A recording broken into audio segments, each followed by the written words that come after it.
Good morning, Alfred, and best wishes of the season to your... Today on TV3, lawyer Sammy Gyamfi aba bontin abe making it clear ama obibia ate ne ho ase. Sammy Gyamfi atu no boase achirechire ensemu. The reason ntia enkrofo bi ti baabi eye propaganda kan nsem say GOLDBOD aboka. Recently na IMF for the update ba say GOLDBOD aboka eye $214 million. Na news no eba abonti no enkrofo bebre na react which say Sammy Gyamfi corrupt enkrofo e di na tem ni ade. Na Sammy Gyamfi atretrensem wo social media anso wa ende wanyam to boase akasa wo TV3 so me bebo video na kire powerful one. Sammy Gyamfi nsem a wo kan say GOLDBOD ya adwumaku a aban adwumaku enti say GOLDBOD abokampa. They will not shy away from saying or telling the public say omayeden omaboka. But as we are talking now, ni omo betimi asi omo bo aka ne say GOLDBOD are making profit mum and amagana. GOLDBOD and boka amagana oma making surplus profit and amagana. And say obi to baby no criticize GOLDBOD. Ombisa na hun say GOLDBOD ba power just within a year, 8 months in office. Omunyandu 1 year mpo. See they are stabilizing economy agina nine so inflation that single digit. That is the positive part of GOLDBOD. And they say obi ba bontin be kase GOLDBOD mfaso bi anisu no mu ba be buru kakeka. And the na nipa ne patre saying. In fact, Sammy Gyamfi kan sem mebre ewo eye TV3 so ende eye hot response to eye jandam for no see GOLDBOD embo kabia profit mum eno ma make mumma yenko tie Sammy Gyamfi embra. Good morning, Alfred, and best wishes of the season to your esteemed panelist. Thank you very much, and we wish you same as well. First of all, there's the statement that you put earlier in the week. You put out earlier in the week in responding to the IMF $214 million loss. I have read it in full.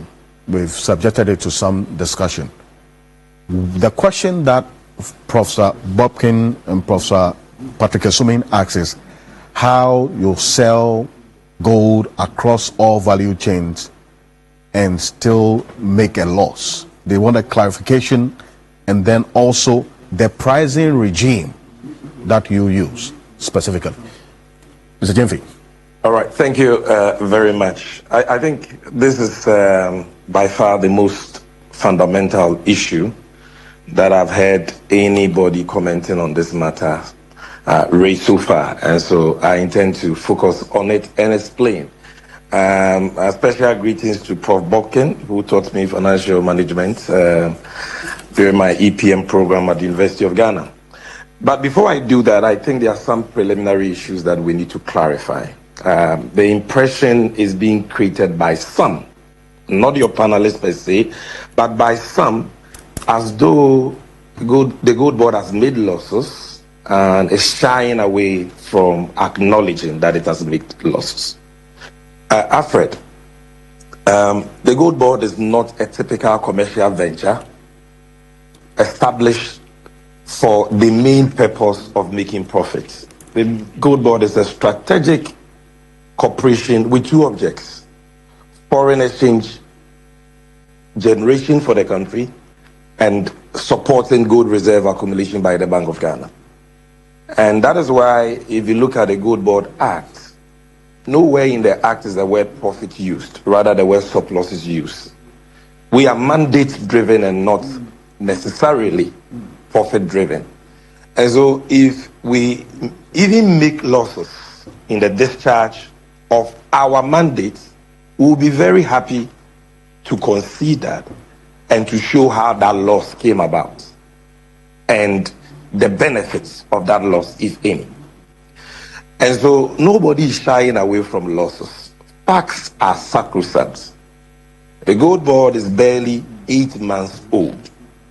per Section 76 of the Gold Board Act, it took over the assets, liabilities, contracts of the defunct Precious Minerals Marketing Company. So for the first year that the Gold Board has been in operation, our financials are available. We have not made losses. We have rather made surpluses. And we have published our financials as required by law, our quarterly financials on our website. And anybody can go and check. So the IMF has not said the Gold Board has made losses. And it is important that we put that matter to rest. The Gold Board has not made losses. And if the Gold Board makes a loss, the Gold Board will not shy away from that. The reason why the lawmaker in drafting the Gold Board Act did not use the word profits and loss is because that is not the main object. You understand? So why would we even shy away from that if we've made losses? We have made stop losses, and latest by February or March next year, when external auditors audit our books, that will Alfred. Yes. The suggestion is being made that the Bank of Ghana is making losses and the Bank of Ghana is shying away from the losses. The Bank of Ghana says that the statement put out by the IMF that in their country reports that it made $240 million from January to September of this year under the Gold for Reserve program is speculative. It means the Bank of Ghana is shying away from losses. That is not true. Why? Bank of Ghana, why would Bank of Ghana shy? Bank of Ghana has been making consecutive losses. In 2022, it made a loss of 60.8 billion. In 2023, it made a loss of 10.5 billion cedis. In 2024, it made a loss of 9.4 billion. Nobody was crucified in this country. And so if all the IMF is saying is that Bank of Ghana has made a loss of $214 million, equivalent to $2.5 billion, that will even be a reduction of the recurring losses of the Bank of Ghana. Why would the Bank of Ghana run away from that? What the Bank of Ghana is saying is this. I have been in meetings with the Bank of Ghana and the IMF, in which the Bank of Ghana has told the IMF that there are issues of accounting and financial reporting surrounding the Gold for Reserve program, that it has referred to its external auditors for resolution, and that how those cost items are treated in the financials can impact the level of profits or losses. And so the IMF should exercise patience and allow its external auditors resolve the issues. And in that meeting, the IMF agreed. So we are not just saying that, oh, management accounts are not available, and that it is only when external audits are concluded that losses can be ascertained. No. They are critical issues of financial reporting and accounting treatment principles for the financials surrounding the Gold for Reserve program that the Bank of Ghana has discussed with the IMF. Their disagreements and same have been referred to its external auditors. And so all the Bank of Ghana is saying is that let that process conclude so that we can have a fair, balanced picture.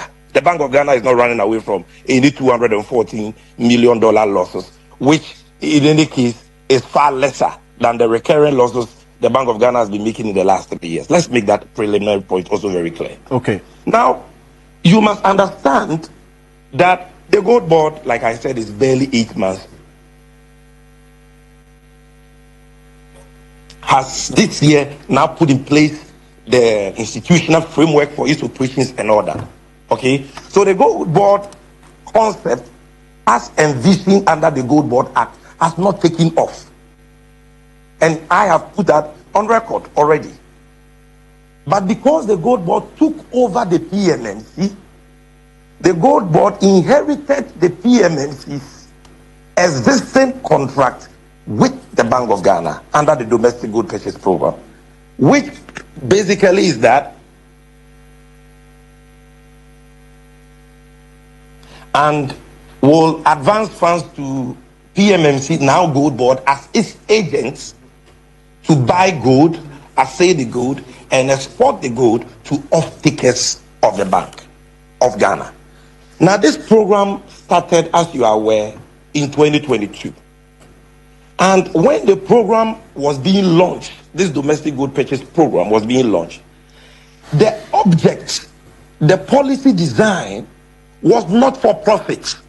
And that is what I want my revered lecturer, Professor Bobkin, to understand. He says that why can't we, as a country, be able to sell gold and break even or make profit? No, that was not the policy design. To sell gold and make profit is easy. You just have to know your cost, and you just have to price at a discount that absorbs your cost and gives you a margin as profit.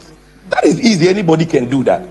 But in 2022, when this program was being launched, the Bank of Ghana knew at the time that gold was already being bought in the open market by all manner of people, mostly foreigners, at the black market rate, the informal exchange rate, retail rate, if I can put it that way, and at the world market price, within a discount range of 1% to 2%. And you can ask any gold trader. That was how gold was being bought in 2021, 2022, 2022, 2023. That is how gold has always been bought. I see. So when Bank of Ghana was coming in, Bank of Ghana was not like Gold Board. PMMC did not have the market regulation and enforcement powers that the Gold Board has to deal with leakages and smuggling. And so the Bank of Ghana decided to use price to fend off smugglers so that it will get gold for FX, knowing very well that there will be an intrinsic cost or losses. And that is why on 1st December 2022, the Minister for Lands and Natural Resources, Samuel Abujinapo, in his directives to gold traders as part of the rollout of the Gold for Oil program, at paragraph 4, announced that the PMMC will be buying gold for the Bank of Ghana at spot price. Spot price. Nobody buys gold at spot price for the purpose of making profit, because when you buy at spot, you can sell at spot. Jewelry is sold at discount to take account of freight, insurance, handling charges, to take account of commissions of buyers and all that. So you obviously run at a loss. But the policy justification was that we needed the forex so bad to bring about macroeconomic stability, the benefits of which will make that loss infinitesimal. That is the whole point. So it is not about somebody not having the ability to. Why did government scrap? You see, the MPP introduced a withholding tax of 3% on gold purchases in 2023. That was the year that gold output was the lowest in Ghana's history, owing to smuggling. 3%. It later reduced it to 1.5%. When the NDC came, we took the 1.5% tax from the price of Dory. Now, the cost on gold purchases is about 5%. So to say that you want to make profit means you have to buy gold at minimum 5% discount. That is almost double the tax that was introduced in 2023 that ensured that we lost all the gold and all the FX stayed in Dubai and India. And the Ghanaian became the poorer. The economy became the poorer. And so let's understand the policy from this perspective. Now again, to the most fundamental issue of pricing. Gold Board, and for that matter, Bank of Ghana, can be profit conscious and say we want to price to make profit. We are pricing a 5% discount. That will help us to absorb all our costs and make us break even. But we know that once we do that, we will lose all the gold and there will be no forex to stabilize the currency. And when you lose control of your currency, you lose control of inflation, and cost of living will go up the roofs and your people will suffer. And so what do? We say, okay, what we will do is that we will change the exchange rate denominator in the price calculation from the historic retail rate, which has been used all these years, and bring it to interbank. Prof, by doing that, Gold Board has already discounted the local price of gold by more than 10% already. So to slap another discount on the world market price will make our price uncompetitive and only deepen the leakages and defeat the whole essence of the program. That is why we price this way. But we know that even if what the IMF is saying is true, that we've incurred costs, okay, of $240 million, even if that is true.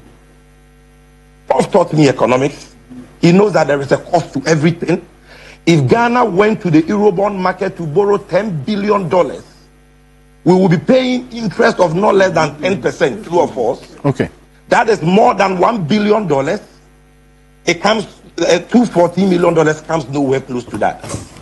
By pricing this way and bringing $10 billion, the CD has appreciated by almost 35%. First time in Ghana's history since 2007. The inflation rate has reduced by 11 consecutive months from 23.8% to 6.3%. Food prices have gone down by 32%. In terms of savings to the country, let me tell you this, because in this country, we know the value of everything but the cost of nothing. Let me tell you the value. And why you round up for me? Mm-hmm. Yes, why I round up. For 2025, the government has spent $1.8 billion in servicing its external debt. Another $1.8 billion in paying IPPs. That is together $3.6 billion. Okay. If government serviced that $3.6 billion debt at an exchange rate of 16 cedis, which we inherited, without the intervention of Gold Board and what we are talking about today, the $10 billion inflows, it would have cost the country 15 billion cedis more. We would have to convert 15 billion cedis more to service that debt. Okay. I have not even spoken about the import bill. Let me tell you something. We are talking about January to September. The import bill from January to September 2025 is $11.8 billion. Do the math. If importers imported those goods at 16 cities, as compared to an average exchange rate of 12 cities, we would have lost an extra 52 billion cedis. There are a number of things that you point to. $240 million. That is why the Bank of Ghana, that is why the IMF itself is not able to say that the program is bad and that we should stop. And in fact, the IMF is saying, Alfred, just 1 second. What the IMF is saying is that it is fine. This is good. You have met your foreign reserve target for 2028. In 2025, it's unimaginable. We never even thought you could do this. Right. But we don't want the cost. IMF is saying we don't want the cost to sit in the books of the Bank of Ghana. Mm-hmm. And we have said that, okay, where should it sit? Whether it sits in the books of Gold Board or the Ministry of Finance, it is sitting in the books of Ghana. Okay, so thank you. We have now come up with reforms for 2026, because from 2026, Gold Board will now take off fully. And we have told the IMF that when we take off fully, some of these issues that you are concerned is impacting the books of Bank of Ghana will become a thing of the past. Will be dealt with. So then that answers the question about the way forward. The price mechanisms that Gold Board will be introducing. Great. But let's understand these issues. Thank you very much, Sammy Gyamfi, for this. In fact, I asked those two questions.